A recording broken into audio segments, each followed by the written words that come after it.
Hello friends, welcome to सपूरा classes. आज के इस लेक्चर में हम पढ़ेंगे अनटचेबल, जो कि मुल्क राज आनंद के द्वारा लिखा गया है। मुल्क Raj Anand Indo Anglican fiction के बहुत ही फेमस, बहुत ही मेजर नॉवेलिस्ट हैं।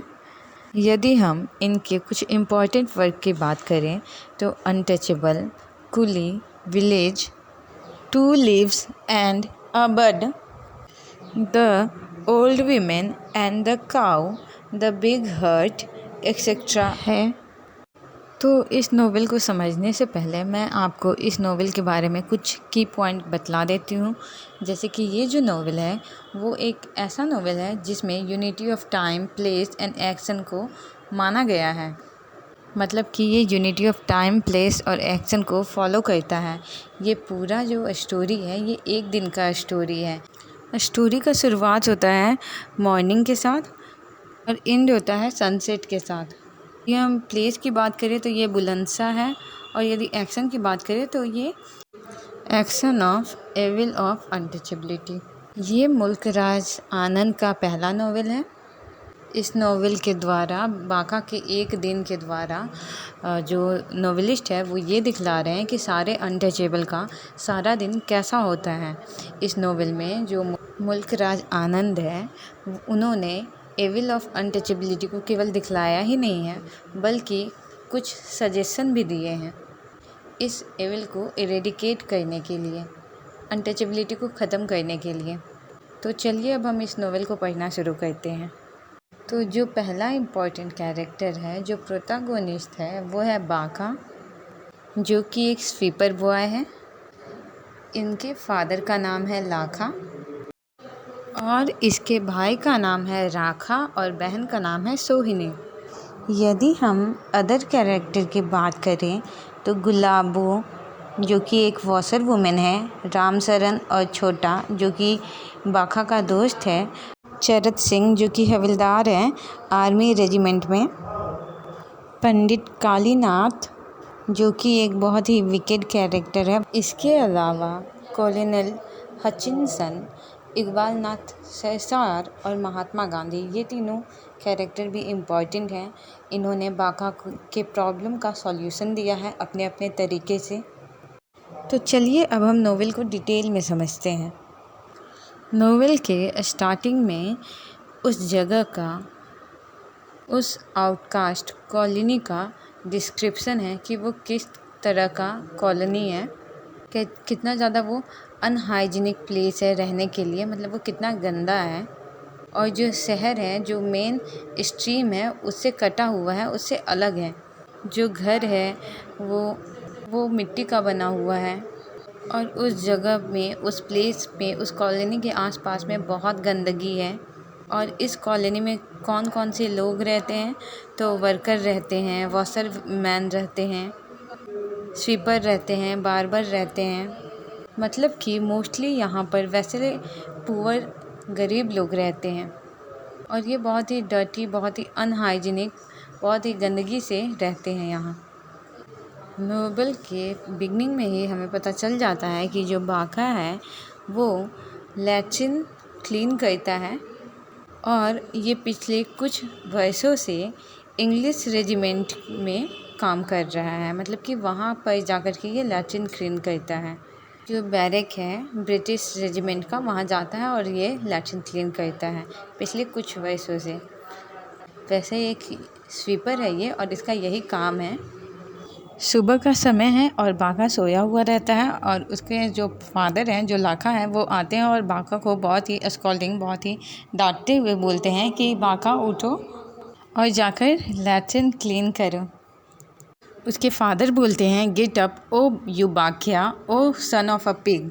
लेकिन इसके बावजूद जो बाका है वो नहीं उठता है, बल्कि वो अपने फादर के बातों को इग्नोर करके सो जाता है और याद करता है कि कैसे उसकी माँ पहले जब वो जिंदा थी तो बाका को उठाया करती थी। इसके थोड़ी देर बाद हवलदार चरत सिंह बाका को बोलता है, और जो बाका है वो अपना ब्रश उठाता है, बास्केट उठाता है और लैट्रिन को क्लीन करता है।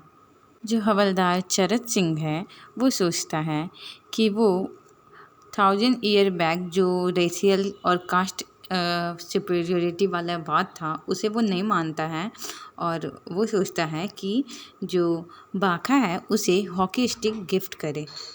वो जानता था कि जो बाका है वो एक अच्छा हॉकी प्लेयर है, इसलिए वो उसे कहता है कि वो उसे एक हॉकी स्टिक देगा। और जो बाका है वो तीनों रो लैट्रिन का तीनों रो क्लीन करता है और फिर वहाँ से चला जाता है। अपना सारा काम करने के बाद जो बाका है वो बहुत ही ज़्यादा प्यासा हो जाता है, उसे बहुत ज़्यादा प्यास लग जाता है।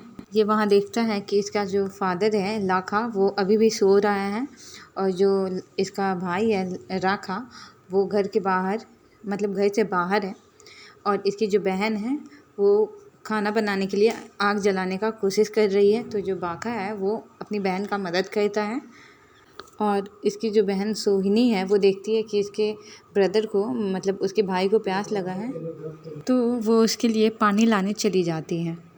जो अनटचेबल्स थे वो स्वयं कुएं से पानी नहीं निकाल सकते थे, क्योंकि ऐसा करने से जो कुएं का पानी है वो अपवित्र हो जाएगा, ऐसा हायर हायरार्की के लोग मानते थे। उन लोगों को आसपास के नदी से भी पानी लेना मना था, क्योंकि ऐसा करने से जो नदी का पानी है वो कंटामिनेट हो जाएगा, मतलब गंदा हो जाएगा। और न ही वो अपने घर में अपना खुद का कुआं खुदवा सकते थे, क्योंकि इसमें बहुत ज़्यादा पैसा लगता था और उतना पैसा उन लोगों के पास नहीं होता था। तो बस एक ही उपाय रह जाता है कि वो लोग जो हैं जो अनटचेबल्स हैं वे डिपेंडेंट होते थे हायर कास्ट हिंदूज पे कि वो लोग उन अनटचेबल्स पर दया खाकर पानी निकाल दें। वे मतलब अनटचेबल्स हर वो हायर कास्ट के पीपल जो वहाँ से पार हो रहे होते थे, वहाँ से क्रॉस हो रहे होते थे, उनसे रिक्वेस्ट करते थे कि वे कुएं से पानी निकालकर उनके एम्प्टी पिचर मतलब उनके जो खाली बर्तन हैं उनमें पानी डाल दें।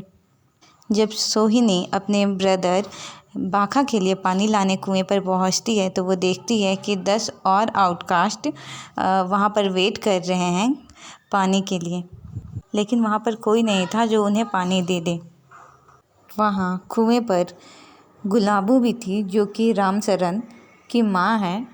रामचरण बाका का फ्रेंड है। गुलाबो सोहिनी से उसकी फेयर कॉम्प्लेक्शन के कारण जलती है और जो ये गुलाबो है वो अपने आप में प्राउड फील करती है। वो अपने आप को बाकी सारे लो कास्ट के बीच उनके अमंग अपने आप को उन सारे से हाई प्लेस पे उन सारों से थोड़ा ऊंचे प्लेस पर मानती है। वो अपने आप को सुपीरियर मानती है अनटचेबल्स और स्वीपर्स से। वहीं से पंडित कालीनाथ जो कि एक प्रीस्ट है टेम्पल का जा रहा था, तो गुलाबो उसे रिक्वेस्ट करती है पानी निकालने के लिए। पंडित कालीनाथ निकालता है, ड्रॉ कर देता है वाटर वेल से और पानी वो सोहिनी को देता है और इसके बदले वो सोहिनी को कहता है, उस स्वीपर गर्ल को कहता है कि वो आकर कोर्टयार्ड साफ़ कर दे। वो सोहिनी को कहता है कि वो टेम्पल में आकर उसके हाउस का जो कोर्टयार्ड है वहाँ पर साफ़ सफाई कर दे। गुलाबो और बाकी सारे वीमेन जो है वो लोग वहीं पर वेट कर रहे होते हैं और किसी और मैन का वेट कर रहे होते हैं कि कोई और न्यूकमर आए और उन लोगों के लिए पानी निकाल दे। इसके बाद सोहिनी घर चली जाती है। बाका को और अधिक प्यास लग जाता है, वो और अधिक प्यासा हो जाता है क्योंकि वो सेकंड राउंड भी लैट्रिन क्लीन कर चुका था। जो लाखा है मतलब जो उनके फादर है वो कहते हैं कि उन्हें दर्द दे रहा है, लेकिन एक्चुअली उन्हें कोई दर्द वगैरह नहीं रहता है। वो अपना अथॉरिटी दिखाना चाहते हैं अपने फैमिली अपने चिल्ड्रन वगैरह पर। सोहिनी प्रीस्ट के टेम्पल को क्लीन करने का परमिशन लेती है। बाका अपने फादर के कमांड अनुसार ऑर्डर अनुसार रोड क्लीन करने चला जाता है और जब वो जाता है टाउन में तो उसे बहुत ही अच्छा महसूस होता है। बाका टाउन की ओर जाता है और जो आउटकास्ट कॉलोनी है जहाँ वो रहता है वो बहुत ही पीछे छूट जाता है। ये क्लीन एयर में ब्रेथ ले रहा होता है, मतलब कि ताज़ी हवा में सांस ले रहा होता है, साफ़ हवा में सांस ले रहा होता है, तो इसे अच्छा महसूस होता है। इसे दोनों कॉलोनी, दोनों जगहों में अंतर समझ में आता है। जो रामचरण है वो बाका को कहता है कि आओ ब्रदर इन लॉ। बाका भी रिप्लाई देता है, वो बोलता है कि मैं तो तुम्हारा ब्रदर इन लॉ होना चाहता हूँ यदि तुम बना लो तो। एक्चुअली ये जो जोक है वो इस बात पर बेस्ड है कि सब लोग इस बात को जानता था कि जो बाका है वो एडमायर करता है रामचरण की बहन को।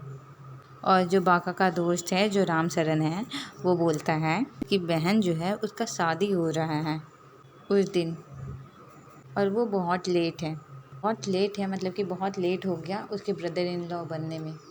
बाका उन लोगों को बतलाता है कि उसका जो फादर है वो बीमार है और जो बाका है वो जा रहा है रोड की सफाई के लिए। रामचरण और छोटा खेलना चाह रहे थे, लेकिन जो बाका है वो जल्दी में रहता है अपने काम को लेकर। बाका है वो ड्यूटी को प्रायोरिटी देता है। इसके बाद क्या होता है कि जो सन है बड़ा बाबू का आता है आकर कि जो बॉयज़ हैं 31st पंजाबीज का वो लोग चैलेंज दिए हैं मैच के लिए, और जो बाका है वो प्रॉमिस करता है वापस आने के लिए यदि उसके फादर परमिशन दे दे तो। इसके बाद हमें ये पता चलता है कि जो बाका है वो भी स्कूल जाना चाहता है, लेकिन वो जा नहीं सकता क्योंकि जो स्कूल है उसमें केवल हाई कास्ट हिंदू ही जा सकते हैं, और यदि अनटचेबल्स वहाँ जाने लगे तो इससे बाकी सारे जो हाई कास्ट हिंदू के सन हैं वो लोग पॉल्यूटेड हो जाएंगे। इवन जो टीचर्स हैं वो भी अनटचेबल्स के बुक को नहीं छुएंगे इस डर से कि वो कंटामिनेटेड हो जाएं। लेकिन जो बाका है उसे बहुत बहुत इच्छा होता है कि वो भी एजुकेशन प्राप्त कर सके। वो चाहता है कि इंग्लिश बोल सके, इसे वो कहता है कि ही वांट टू स्पीक टिसमिस। उसमें एक डिज़ायर होता है कि वो साहब बन सके। वो क्या करता है कि वो रिक्वेस्ट करता है बाबू के सन को कि वो उसे पढ़ाए, और वो जो बाबू है वो एग्री कर जाते हैं बाका को पढ़ाने के लिए। हर लेसन पे एक अन्ना लेने के लिए बोलता है, लेकिन वो बोलता है कि मेरी मम्मी को मत बताना, मेरी माँ को नहीं बताना कि मैं तुम्हें पढ़ाता हूँ। इसके बाद हम देखते हैं कि मार्केट में जो बाका है वो बहुत तरह की चीज़ों को देखता है और उन सारी चीज़ों को ये ख़रीदना चाहता है।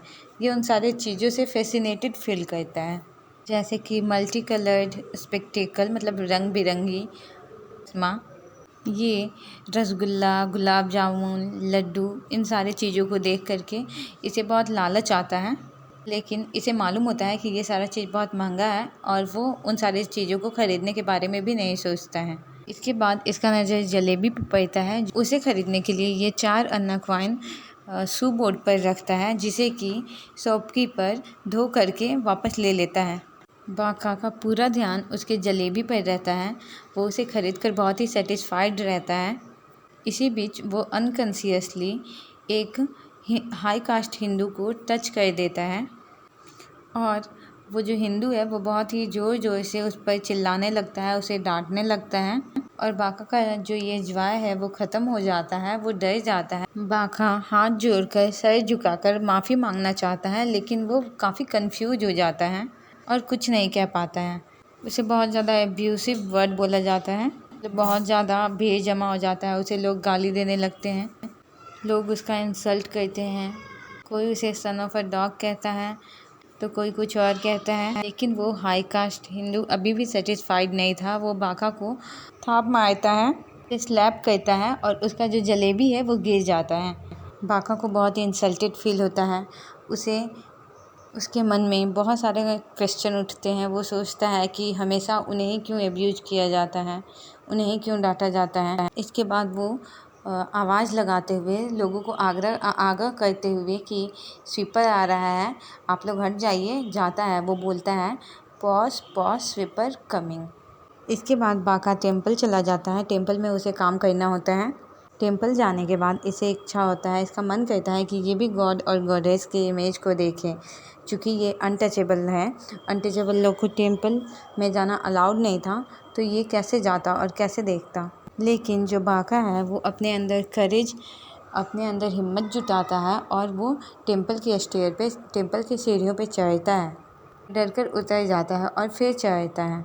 लेकिन अंततः देवी देवताओं को देखने का जो डिज़ायर है वो ओवर पावर कर जाता है और ये टेम्पल जाता है और फिर ये उन सारे इमेज, उन सारे देवी देवताओं को देखता है जो इसके लिए एक मिस्ट्री के समान था।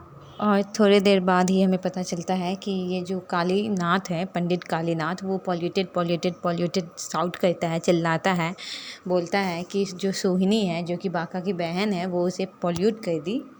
लेकिन एक्चुअली ऐसा नहीं होता है। एक्चुअली सच्चाई ये होता है कि जो पंडित कालीनाथ है वो बाका की बहन सोहिनी को मोलेस्ट करने का कोशिश करता है। ये एक बहुत बड़ा हिपोक्रेसी है हायर कास्ट पे, जहाँ लोग एक तरफ स्वीपर को छूने से अपने आप को पॉल्यूटेड मानते हैं, वहीं दूसरी तरफ वो एक स्वीपर के साथ इस तरह का व्यवहार करते हैं। उस समय वे पॉल्यूटेड नहीं होते हैं। इसके बाद जो सोहिनी है वो अपने भाई को इस पेनफुल स्टोरी के बारे में बतलाती है और इसका जो भाई है बाका, वो पूरा गुस्से से आग बबूला हो जाता है, मतलब बहुत गुस्सा हो जाता है और वो चाहता है कि वो पंडित कालीनाथ से रिवेंज ले। सोहिनी बतलाती है कि कैसे पंडित कालीनाथ उसे मोलेस्ट करने का कोशिश किया और कैसे वो उससे रिक्वेस्ट की कि उसे छोड़ दे, उसे जाने दे। जो बाका है उस टेम्पल से पोस्ट स्वीपर कमिंग कहते हुए चला जाता है और जाकर के वो ब्रेड लाने के लिए वो जाता है और साउट करता है, चिल्लाता है कि bread for sweeper mother, bread for sweeper, मतलब कि ब्रेड दीजिए स्वीपर को। इसके बाद बाका वापस से घर आ जाता है। घर आता है तो जो लाखा है उसे कुछ टेस्टी खाने का मन होता है। जो लाखा है वो नोटिस करता है कि जो बाका है वो काफ़ी टेंस्ड है और वो उससे पूछता है उसके इस एंग्जाइटी का, उसके इस टेंशन का कारण। बाका उसे सब कुछ बतलाता है कि आज का मॉर्निंग उसके लिए कितना ख़राब था और सोहिनी के साथ क्या हुआ। तो जो लाखा है वो बाका को कहता है कि सुपीरियर जो लोग हैं उनका रिस्पेक्ट करो। उसके बाद वो बाका को एक स्टोरी सुनाता है, जब बाका बीमार पड़ गया था तो कैसे हकीम भगवान दास जो हैं वो उनका मदद किया था और बाका का तबीयत ठीक होने में उनका कैसे मदद रहा था, कैसे वो घर आ कर के बाका का ट्रीटमेंट किए थे जब बाका बीमार था। इसके बाद जो बाका है अपने फ्रेंड को भी पंडित कालीनाथ के बारे में बतलाता है और उनके फ्रेंड जो हैं वो इसे कहते हैं कि मैं पंडित कालीनाथ से रिवेंज लेने में, बदला लेने में तुम्हारी मदद करूंगा। इसके बाद जो छोटा है वो बाका को हॉकी मैच के बारे में याद दिलाता है। वो ऐसा इसलिए भी कहता है क्योंकि वो चाहता है कि जो बाका है वो टेंशन फ्री रहे। जो बाका है वो हवलदार चरत सिंह के पास जाता है हॉकी स्टिक लेने के लिए। जो हवलदार चरत सिंह होते हैं वो बाका को वहाँ पर टी ऑफ़र करते हैं। बाका को बहुत ही अच्छा लगता है और उसके बाद क्या होता है कि हवलदार चरत सिंह उसे हॉकी स्टिक भी देते हैं और वो बाका को कहते हैं कि उसे वो छिपा ले अपने शर्ट के अंदर और किसी को नहीं बताए इसके बारे में कि वो जो चरत सिंह है वो उन्हें हॉकी स्टिक दिए हैं। और इस हॉकी स्टिक एपिसोड में क्या होता है कि जो बाबू के सन हैं उन्हें चोट लग जाता है और जो बाका है वो उसे उठा लेता है और उसे उसके हाउस ले जाता है। तो बाका उसका जान बचाने का कोशिश करता है। तो उसकी जो माँ है वो बाका को बहुत स्कॉल्ड करती है और कहती है कि उसने उसके सन को पॉल्यूट कर दिया। बाका को बहुत बुरा लगता है। वो बाबू के सन को काफ़ी मानता था, उसे बहुत प्यार करता था और उसकी माँ ने बाका को इस तरह स्कॉल्ड किया, इस तरह इंसल्ट किया। उसके बाद बाका बोलता है कि ये जो डे है, ये जो दिन है, ये बहुत ही ज़्यादा अनलकी है। उसे इस समय अपने फ्रेंड की सहायता की, उनकी कंपनी की बहुत आवश्यकता होती है, लेकिन इस समय उसके पास कोई नहीं होता है। वो चाहता है कि इस अनटचेबिलिटी का कोई सॉल्यूशन निकले। ऐसे में वो मिलता है कॉलोनल हचिंसन से कि उससे बहुत ही प्लीजेंटली बात करते हैं और वो उसे कहते हैं कि वो क्रिश्चियन में कन्वर्ट हो जाए। क्रिश्चियन से कास्ट डिवीज़न नहीं है और ऐसे अनटचेबिलिटी नहीं है। वो उसके पास बाइबल के कॉपीज़ को लाता है। वो बाका से पूछता है कि तुम उदास हो हिंदी में, और बाका उसे सलाम साहब कहता है। वो उसे क्रिश्चियन में इनवाइट करता है, क्रिश्चियनिटी के लिए इनवाइट करता है, लेकिन बाका अपने रिलीजन को छोड़ना नहीं चाहता था। और इसी बीच उसकी वाइफ भी आ जाती है जो कि बहुत ही स्कोल्डिंग वे में बहुत ही रफली बात करती है और वहाँ से बाका उठकर चला जाता है। ये कॉलोनल हचिंसन है, ये पहला सॉल्यूशन दिए थे अनटचेबिलिटी को के लिए, और जो कि था क्रिश्चियनिटी को लेके कि वे क्रिश्चियन में कन्वर्ट हो जाएं और अनटचेबिलिटी को इरेडिकेट करें। बाका अभी भी अनटचेबिलिटी के सॉल्यूशन को ढूंढ रहा था, तो वो सुनता है कि गांधी जी आ रहे हैं और लोग उनसे मिलने जा रहे हैं। वे अनटचेबिलिटी पे भाषण देते हैं। वो बतलाते हैं कि अपने काम को करने में कोई भी शर्मिंदगी नहीं है। वे खुद भी अपना सारा काम स्वयं करते हैं। इस तरह से वो अनटचेबिलिटी को इरेडिकेट करने का दूसरा सॉल्यूशन देते हैं। बाका को सुनकर अच्छा लगता है, लेकिन ये भी कोई इमीडिएट सॉल्यूशन नहीं था। वो सुनता है ये गांधी जी की अपील को कि स्कूल, टेम्पल, कुआं, ये सब पर अनटचेबल का भी उतना ही राइट है। उनके लिए ये सारे पब्लिक प्लेसेस इक्वली अवेलेबल रहें। वो एक्सक्लेम करता है कि श्योरली जो गांधी जी हैं वो एक अच्छे मैन हैं और उनके द्वारा ये सेकंड सॉल्यूशन अनटचेबिलिटी का दिया गया है। और यदि हम इसके थर्ड सॉल्यूशन का बात करें, इस सॉल्यूशन का सपोर्ट बाका करता है, वो इकबाल नाथ सारसार के द्वारा दिया गया है, जो कि बात कर रहे होते हैं कि एक मशीन आ रहा है जो कि लैट्रिन क्लीन करेगा, फ्लश सिस्टम का वो बात करते हैं, जिसमें अनटचेबल्स को काम नहीं करना पड़ेगा। और इस तरह से जब वो इस तरह का काम ही नहीं करेंगे तो वो अनटचेबल नहीं रहेंगे। ये सॉल्यूशन बाका को कंक्रीट सॉल्यूशन लगता है, सबसे अच्छा सॉल्यूशन लगता है और इस सॉल्यूशन को वो फेवर करता है। और यहाँ पर वो इस बात को सुनकर खुशी खुशी एक होप के साथ, ऑप्टिमिस्टिक व्यू के साथ घर लौट जाता है और सनसेट का टाइम होता है और यहाँ पर ये जो नोवेल है वो ख़त्म हो जाता है। Thank you.